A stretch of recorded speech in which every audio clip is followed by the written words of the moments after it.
આકાશવાણીના 90 વર્ષના ગૌરવશાળી પ્રસારણના અવસરે આપ સૌનું હાર્દિક સ્વાગત છે વિશેષ કાર્યક્રમ સૂર સંગાથમાં.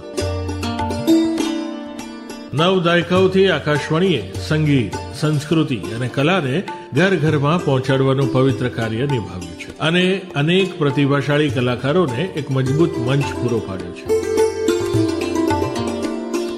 સૂર સંગાથ.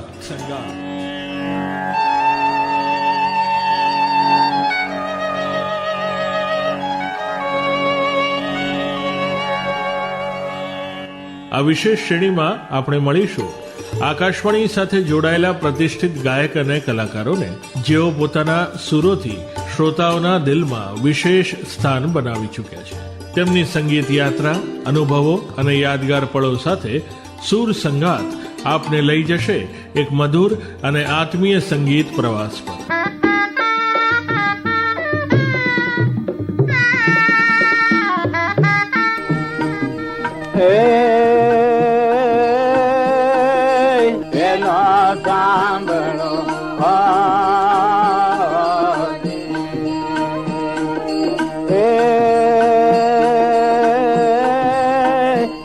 સાંભળો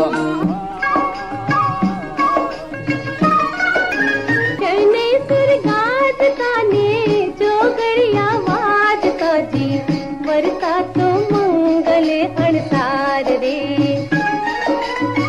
શરણાઈ સુરગાત. ચાલો સંગીતના આ અનોખા સફરમાં સાથે જોડાઈએ. પ્રસ્તુત છે કાર્યક્રમ સૂર સંગાથ. શ્રોતા મિત્રો, આકાશવાણીના આ ખાસ કાર્યક્રમ સૂર સંગાથમાં આપ સૌ શ્રોતા મિત્રોનું હાર્દિક સ્વાગત છે. મિત્રો, આજે આપણી સાથે છે એક ભજન ગાયક, જેમનો અવાજ ભક્તિમય, સરળ અને સંગીતમય ઊંડાણ બંનેનું અદ્ભુત મિશ્રણ છે. પ્રણભાઈ મકવાણા આપણી સાથે છે. ભજન સંગીતમાં તમારી સફર કેવી રીતે શરૂ થઈ, અમારા શ્રોતા મિત્રોને કહેશો? ભજન સંગીતમાં બાળપણથી જ પરિવારમાંથી ભક્તિ સંગીતનો વારસો મળેલો અને સમયાંતરે જુદા જુદા ધર્મ મંદિરોમાં કાર્યક્રમો કરવાથી અને ઉંમર થતા સદગુરુ બોધ લેતા અને સંતોના શબ્દો પણ વાણી દ્વારા સમજી શકાતું હતું. આ રીતે એમ કે મારી સફર શરૂ થઈ છે. એટલે તમારો કઈ ગામમાંથી તમે શરૂઆત કરી કે ક્યાંથી કરી? ગામ. હા, મારા પિતાજી પણ એક ભગત હતા અને એમની સાથે અને ગામમાં ભજન મંડળીઓમાં પણ ભજન ગાવાનો મને અનુભવ થયેલો.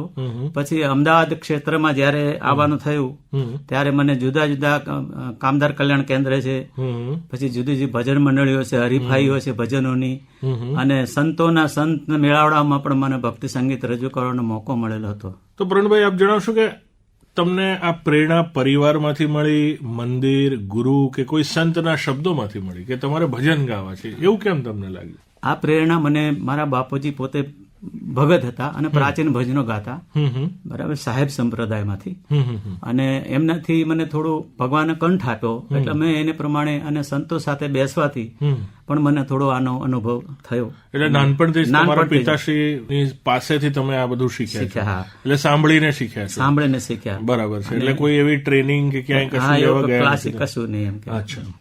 તો ભજન સંગીતમાં તમારી સફર કેવી રીતે શરૂ થઈ એ વાત તો તમે વાત કરી, બરાબર. તો ગુજરાતની જે સંત પરંપરા છે, તમે કયા સંતના શબ્દોની સૌથી નજીક અનુભવો છો અને શા માટે? ગુજરાતના સંત પરંપરામાં સાહેબ સંપ્રદાયના સંતો જેમ કે દાસી જીવણ સાહેબ, રવિ સાહેબ, ખીમ સાહેબ, મોરાર સાહેબ, ત્રિકમ સાહેબ, ભાણ સાહેબ, કે જે પ્રાચીન સંતોમાં ગણાય છે, એમની પ્રાચીન વાણી અને પ્રાચીન ઢાળ આધારિત એમાં હું એ પોતે ભજનો ગાઉં છું. અને ખાલી પ્રાચીન સંતોમાં ખાસ તો મને ત્રિકમ સાહેબની વાણી ખૂબ જ નજીક છે. અચ્છા, એવું છે. ત્રિકમ સાહેબનું એક ભજન અમને ગાઈને સંભળાવશો? હાજી સાહેબ. તારો રે ભરોસો મોને ભારી, એવો ગર્વો દાતા, ગિરનારી રે ગિરનારી જી. ઊંચો છે ગર્વો ને નીચો છે જમિયાલ સાદાતા, ઊંચો છે ગરવો ને નીચો છે જમિયાલ સાદાતા વચમાં ભવેશ્વર જોને બારી એવો ગરવો દાતા ગિરનારી રે ગિરનારી. વાહ, તમે તો વાતાવરણ એકદમ ભક્તિમય બનાવી દીધું. ખૂબ સરસ. તમારા ગુરુ પાસેથી તમને જે સંસ્કાર મળે છે, તમે કીધું કે તમારા ગુરુ તો તમારા પિતાજી જ હતા, બરાબર? તો તમને ગાતા પહેલા હજુ પણ તમને કોઈ એમના સંસ્કાર યાદ હોય? મારા બાપુજી રામસાગરમાં પોતે ભજનો ગાતા અને સાહેબ સંપ્રદાયની રવિ સાહેબની ચોપડે લઈને ભજન ગાવા બેસતા. અને મને એમનું એક પણ લીટી એમની પ્રિય એક ખાસ ગાતા એ ભાવથી. હા, ચોક્કસ. એ લખિયા નહીં રે મટે જવતલ નહીં રે ઘટે સાધુ ભાઈ રે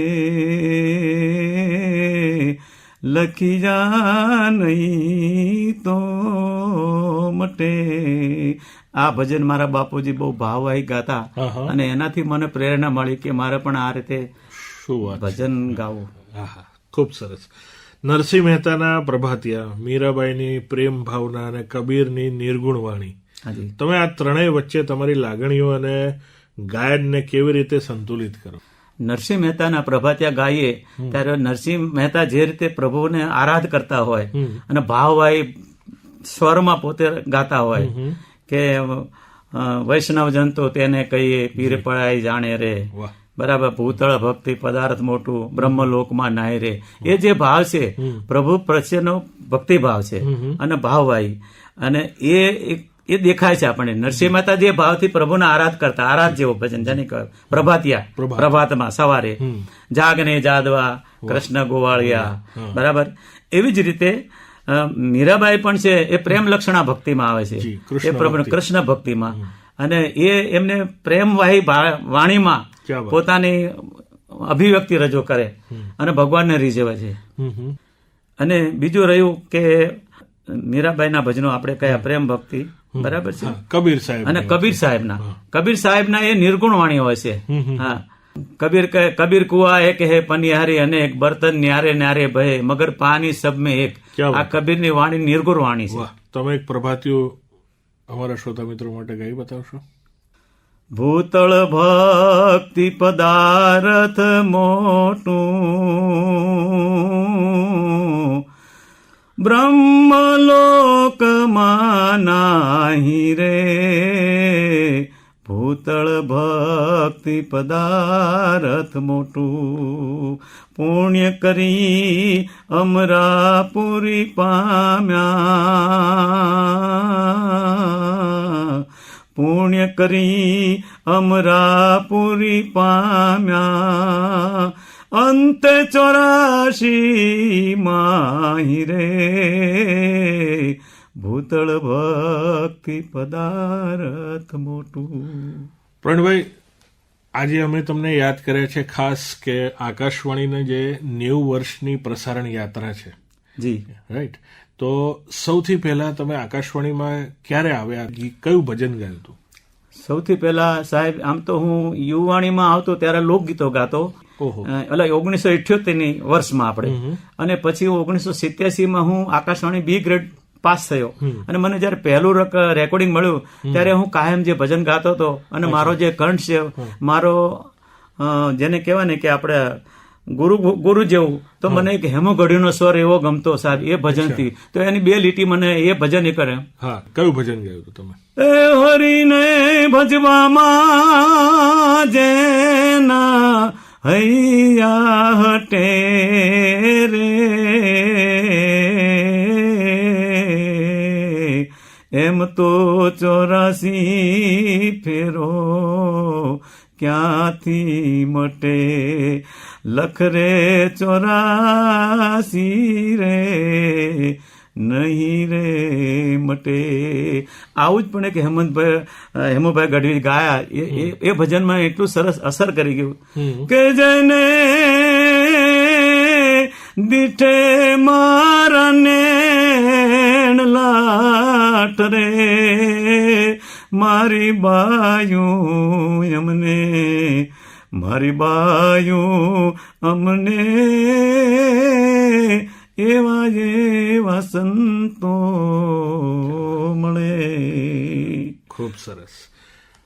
પ્રણભાઈ, આપ જેવા ભજન ગાયકો છે, લોકગીતના ગાયકો છે, જી. એમના માટે આકાશવાણી કેટલું મહત્વનું છે? સાહેબ, આકાશવાણી માધ્યમ એવું છે કે જ્યાં માધ્યમ ના હોય અને ત્યાં આકાશવાણી દ્વારા જો ભજન સાંભળવા મળે. હું મારી પોતાની જ વાત કરું સાહેબ. હું જયારે પ્રાથમિક શાળામાં ભણતો અને નાનપણમાં હું આકાશવાણી પહેલા રાજકોટ રેડિયો જે સંતવાણી આવતી એને હું પેન કાગળ લઈને લખવા બેસી જતો ભજનોને સાહેબ. અને એમાં હું રાજકોટના કલાકારોમાં જે હેમુ ગઢવી છે, પછી બધા છે નિરંજન પંડ્યા છે, અત્યારે અમરનાથ નાથજી છે, આ બધાના જે ભજનો આવતા, મુગટલાલ જોશી છે, હા, આ બધા ભજનો સાહેબ હું લખતો હતો. ત્યારે મારી પાસે પુસ્તક પણ નહોતું. અને દુલાભાઈ કાગ છે, હા. એટલે એ મહત્વ છે. આકાશવાણી એ મારું પોતાનું જીવન યાત્રા કહું કલાકારની યાત્રામાં તો આકાશવાણીનો મોટો ફાળો છે. જી. એટલે તમે જે તમારો જે ફાળો જે તમે વાત કરો છો, બરાબર છે, તો સૌથી પહેલા તમે આવ્યા અને અત્યારે તમે ટોપ ગ્રેડ આર્ટિસ્ટ. હા, તો એ સફર વિશે થોડી વાત કરશો સાહેબ. સમયે માણસને કામને શીખો એમ છે. આકાશવાણીમાં આવવાથી હું બી ગ્રેડ પાસ થયો. બી ગ્રેડમાં મેં 8-9 વર્ષ ગાયો હું. વર્ષ 1987માં મને બી ગ્રેડ આપવામાં આવ્યું. એ પણ આકાશવાણી ડાયરેક્ટર જનરલ દિલ્હીથી આપવામાં MAB. અને પછી વર્ષ 2024માં મને ટોપ ગ્રેડ મળ્યો અને એને અગાઉ 2013માં હું A ગ્રેડ. હા, એટલે 3 પરીક્ષાઓ મારી MAB મ્યુઝિક ઓડિશન બોર્ડ સંગીત સ્વર પરીક્ષા બોર્ડ થી મારી રેકોર્ડિંગ ગઈ અને મને મળ્યું. અને એને અનુરૂપ મેં મારી રજૂઆતો અને બાયોડેટા આપી જેને એ લોકો મંજૂર કર્યું. એ મારી મહેનત આકાશવાણીમાં આવવાથી મને ફળીભૂત થઈ છે. શું વાત છે, ખૂબ સરસ. પ્રણભાઈ, તમે કઈ ભાષાઓમાં ભજન ગાઓ છો? ગુજરાતી, હિન્દી, હા, અને મારવાડી. અચ્છા, હા, મારવાડી. હા, મારવાડીમાં થોડું મારા ગુરુજી છે એ મારવાડી સમાજ છે એટલે એમને ત્યાં મારવાડી ભજનો થતા, એમાંથી અમુક ભજનો અમને મળી જતા તો અમે. એટલે હિન્દીમાં તમે કબીર સાહેબ તમે ગાઓ છો, બરાબર ને? અને મારવાડીમાં કયું ભજન? મારવાડીમાં રામના ગુણ ગાય એની 84 મટી જાય, જે કોઈ રામના ગુણ ગાય. હા, આ મારું ભજન દૂરદર્શન કેન્દ્રમાં શ્રી રામ જન્મોત્સવમાં પહેલું રજૂ કરવામાં આવ્યું હતું. અચ્છા. રામના ગુણ ગાય, રામના ગુણ ગાય એની 84 રે મટી જાય, જો કોઈ રામના ગુણ ગાય, જો કોઈ રામના ગુણ ગાયજી. ખૂબ સરસ. તો તમે જે ગુજરાતી ભાષાના ભજનો ગાઓ છો, હિન્દી ભાષામાં પણ ગાઓ છો, તો શ્રોતાઓ સુધી એ જે ભજનો છે પહોંચાડવા માટે કોઈ ખાસ પ્રયત્ન કરો છો? સંતોના ભજનો છે એ શ્રોતાઓ સુધી પહોંચાડવા માટે મને જ્યારે અનુકૂળ ટાઈમ મળે અથવા મને કાર્યક્રમ કોઈ કહે તો એમાં જઈ અને હું સંતવાણી જ ગાઉં છું. બીજું કશું રજૂ કરતો નથી. પ્રાચીન ભજનો, પ્રાચીન ઢાળ આધારિત, બીજું કોઈ મિશ્રણ નહીં અંદર સાહેબ. અચ્છા. હા, મને પ્યોર સંતવાણી. અને મને હું ટોપ ગ્રેડ પણ ભજન પ્રાચીન ભજનોના સંતવાણીમાં જ થયેલું છું ને સાહેબ. બરાબર છે. તો આજે ભાષા બદલવાથી તમારી અભિવ્યક્તિમાં કોઈ ફરક પડે એમ ખાસ? સાહેબ, ભાષા બદલવામાં કેવું કે ગુજરાતી ભજનો હોય તો ગુજરાતની રીતે એના જે ઉચ્ચારણો છે, સ્વર છે, ઢાળ છે એ પ્રમાણે આપણે ગાઈ શકીએ. બરાબર. અને એમાં થોડું એક વાત છે કે ભાઈ માહોલ અલગ અલગ પ્રાંત પ્રમાણે અલગ અલગ ગુજરાતી ભાષાઓ હોય છે, એ રીતે એની વાણી પણ એ પ્રમાણે અલગ અલગ હોય છે. એટલે એમાં થોડો ચેન્જ રહી શકે, ફેરફાર હોય. પણ હિન્દી ભજનો ગાવા હોય તો એમાં તાલબદ્ધ, સ્વરબદ્ધ અને સમય સૂચકતા વાપરી લયકારી પ્રમાણે હિન્દી ભજનો ગાવા પડે છે સાહેબ. અચ્છા, એટલે આ ફરક છે. ફરક છે ગુજરાતી અને હિન્દી ભજનોમાં. અચ્છા. ખૂબ સરસ વાત કરી આપે. પ્રણભાઈ, તમે ગુજરાતી ભાષામાં ભજનો ગાઓ છો, હે, તો તમારું જે સૌથી મનગમતું ભજન કયું ગુજરાતીમાં? હાજી સાહેબ. હે ગુરુગમ ખોજો રે રે રે આ ઘટમાં રે આ ઘટમાં એ कर सतगुरु की सेव और सब झूठी बाजी जी जी ये देख पतंग का रंग ताही पर दुनिया राजी जी जी जी सत्य शब्द सूझे नहीं झूठे झूठे खुदा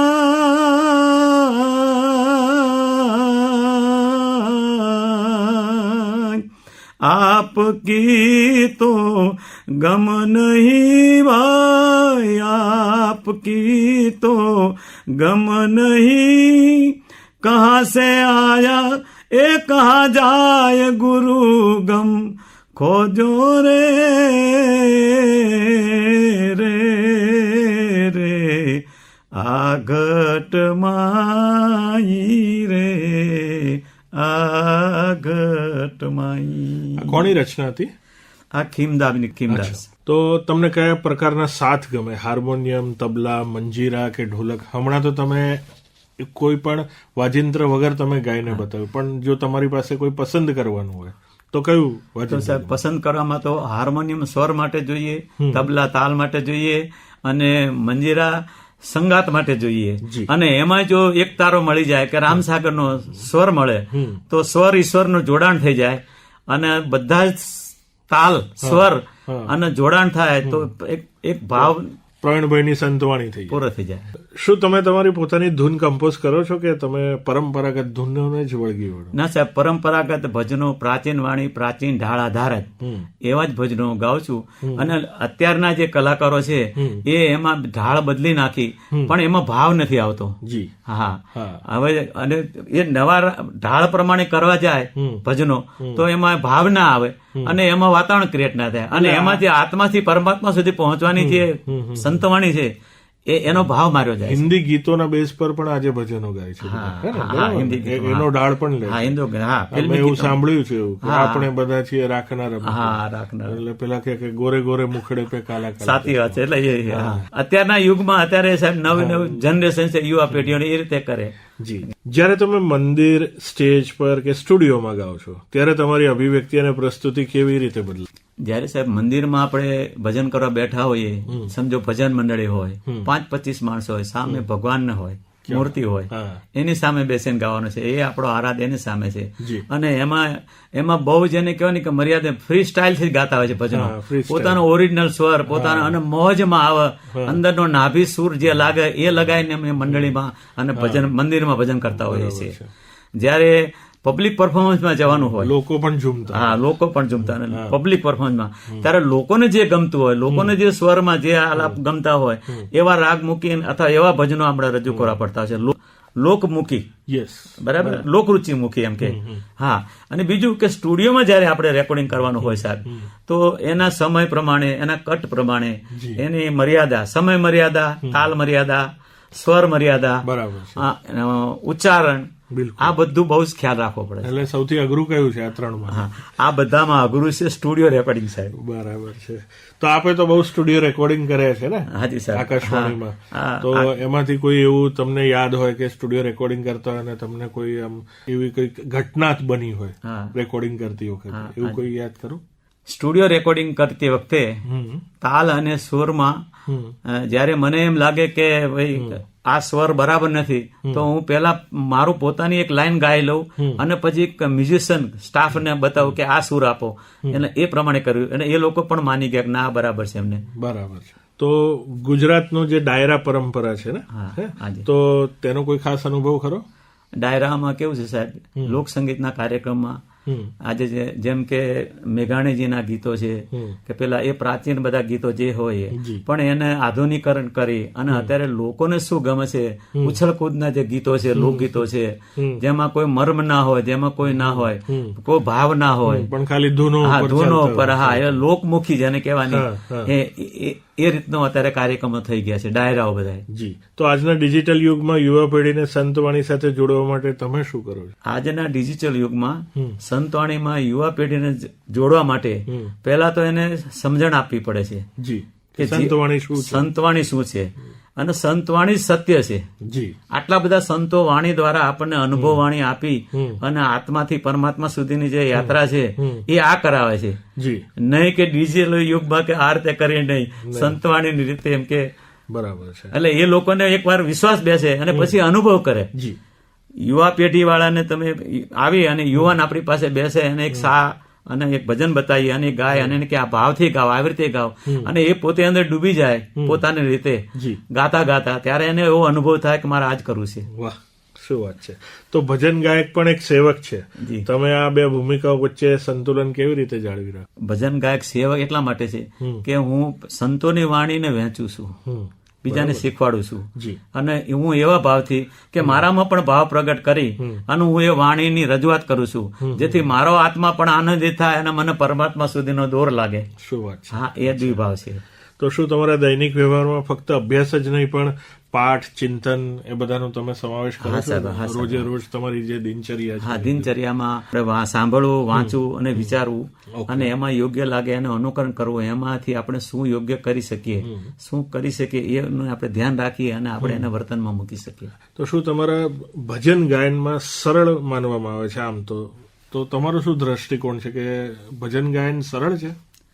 હા સાહેબ, ભજન ગાયન સરળ એટલા માટે છે, અત્યારે જ આપણે બંને આ સ્ટુડિયોમાં બેઠા છીએ, મારી સાથે કોઈ વાજિંત્ર નથી, જી, પણ તમે મને એમ કહો રામ નામ જાણજો રે છે નો થઈ જાશે, રામ નામ જાણજો રે ફેરો સફળ થઈ જાય છે. સાહેબ, આવી રીતે તાલથી પણ ભજન એટલું સરળ છે, તબલા નહીં, હાર્મોનિયમ નહીં, મંજીરા નહીં, એને વિના પણ ભજન થઈ શકે, એટલે ભજન સરળ કહ્યું છે. તો તમારા જીવનની એક સંતની પંક્તિ સૌથી વધારે પસંદ હોય અને એ તમારા જીવનનો આખું સારાંશ આપતો હોય એવી કોઈ પંક્તિ ખરી? હા સાહેબ, લખમા માળીનું એક ભજન છે કે જેને દીઠે મારા નેણા ઠરે, બાયુઓ એવા એવા સંત મળે. વાહ. અને આ ભજન હેમુભાઈ રાજકોટ રેડિયો પર ગાતા અને એનું રિલે અમદાવાદ રેડિયો પર પણ થતું, ત્યારે મને પોતે સ્વર એવો એને ગૂઢ સ્વર લાગતો હતો કે આ કેવા ભાવથી ગાતા છે. તો એની બે લાઈન હું આપને કહું છું. ચોક્કસ. કે જેને દીઠે મારા નેણા ઠરે, મારી બાયું અમને, મારી બાયું અમને એડા એડા સાધુ એ મળે. પ્રવીણભાઈ, જયારે સ્ટેજ ઉપર નથી હોતા ત્યારે મનમાં શું ચાલતું હોય ને કયો સૂર ગુંજતો હોય? સાહેબ, ભજનના રંગે રંગાયેલો છું. અચ્છા. સદગુરુનો બાળક છું, એટલે ભજનમાં ના હો અને બેઠો હો તો ઓમકારનો નાદ છે અને ઓમ સોમની યાત્રા જે છે, જે સદગુરુએ બતાવી છે, શાન આપી, જ્ઞાન આપી, બરાબર, એનું મનન અને ધ્યાન અધ્યયન કરીએ છીએ. અચ્છા. અને છેલ્લે જો યુવાન વ્યક્તિ કોઈ ભજન ગાયક બનવા માંગે છે તો તમે તેને શું સંદેશ આપશો? સાહેબ, યુવાન ગાયક ભજન ગાયક બનવા માંગતા હોય તો હું એને એક જ કહું કે તમે સાચી સમજણ મેળવી છે કે તમે આ નાની ઉંમરે ફરવા હરવા મોજ શોખના દિવસો છે, નાની ઉંમર છે તમારી, અને તમે આ ભજન ભાવમાં જડશો. એના માટે એક જ છે, બાળા વેશે ભક્તિ કરે, એટલે બાળક જેવી બાળપણમાં બાળા વેશે ભક્તિ કરે, જગસે રહે ઉદાસ તો તીરથ ઉનકી આશા કરે, કબ આવે હરિકા દાસ. આ મારો બાળકો ક્યારે મારી પાસે આવે, એ બચપણમાં જે યુવાની છોડી અને જે ભજન કરે છે એના માટેનો આ સાક્ષી છે. ખૂબ સરસ. પ્રવીણભાઈ, આપે કયા કયા સરકારી કાર્યક્રમો અને ભાગ લીધેલો છે? ગુજરાત સરકાર તરફથી આયોજિત વંદે ગુજરાત રથયાત્રા કાર્યક્રમમાં જુદા જુદા બહારગામ સ્થળોએ સાંસ્કૃતિક કાર્યક્રમો કરેલા છે. ગુજરાત સરકાર વતી સરદાર એકતા યાત્રા પ્રસ્થાન વખતે પણ બાપુનગર અમદાવાદમાં મુખ્યમંત્રીની હાજરીમાં મને કાર્યક્રમ મેં કરેલો હતો. પછી આઝાદીના અમૃત મહોત્સવ અંતર્ગત રાષ્ટ્રીય એકતા દિવસ ઉજવણી વખતે પણ કાર્યક્રમ વાવોલ ખાતે મને રજૂ કરવામાં આવેલ હતો. પછી સામાજિક કાર્યક્રમોના માટે વ્યસન મુક્તિ ઝુંબેશ, મતદાર જાગૃતિ અભિયાન, કેદી માનસ સુધારણા, સામાજિક સમરસતા, બંધારણ દિવસ, ગાંધી જયંતિ, સ્વાતંત્ર્ય દિવસ જેવા પર્વોમાં પણ સરકાર તરફથી મને કાર્યક્રમ માટે મોકલવામાં આવેલા હતા. અને ધાર્મિક કાર્યક્રમોમાં જેવા કે શ્રી રામ જન્મોત્સવ, કૃષ્ણ જન્માષ્ટમી, ભજન સંધ્યા, આ બધા પ્રસંગોપાત ધાર્મિક કાર્યક્રમ છેલ્લા 50 વર્ષથી કરતો રહ્યો છું. વાયબ્રન્ટ ગુજરાત અંતર્ગત કાંકરિયા કાર્નિવલમાં પણ સહાયક કલાકાર તરીકે ભાગ લીધેલ છે. અને રાષ્ટ્રીય સેવા અંતર્ગત ગુજરાત હોમગાર્ડમાં વિંગ કમાન્ડર તરીકે ગુડગાંવ દિલ્હીમાં પણ મને કેડેટ તરીકે લઈ જવામાં આવ્યો, ત્યાં પણ કાર્યક્રમ કરી. અને રક્તદાન શિબિરોમાં રક્તદાતા તરીકે પણ માનવ સેવા કરી અને ભાગ લીધેલ છે. સરસ, તમારો તો અનુભવ ખૂબ મોટો છે. પ્રણભાઈ, ભજન ગાયકોનું જે ભવિષ્ય છે એ તમને શું લાગે છે આપણા દેશમાં આજ પછી? સાહેબ, ભજન ગાયકોનું ભવિષ્ય ખૂબ જ ઉજળું છે. પહેલા તો કોઈ માધ્યમ નહોતા અને ગામડાઓમાં સામાન્ય રીતે બેસી અને ભજનો ગાતા. આજે તો અત્યારે આધુનિક ઉપકરણોથી સંતવાણીના કાર્યક્રમો થાય છે અને બહુ બહોળી સંખ્યામાં શ્રોતા વર્ગ પણ હોય છે અને યુવાન પેઢીના બાળકો પણ હોય છે. આજકાલ તો ભજન જેમિંગ પણ ભજન, હા સાહેબ, એટલે એક ભજન બહુ મહામાર્ગે જઈ રહ્યું છે એવું લાગે છે. પ્રણભાઈ, આ સુંદર વિચારો અને સુરો સાથે આજના સુર સંગાત કાર્યક્રમને અહીં વિરામ આપીએ. આપનો ખૂબ ખૂબ આભાર. આપ આવ્યા અને અમારી સાથે આવી સરસ ગોષ્ઠી કરી. ધન્યવાદ.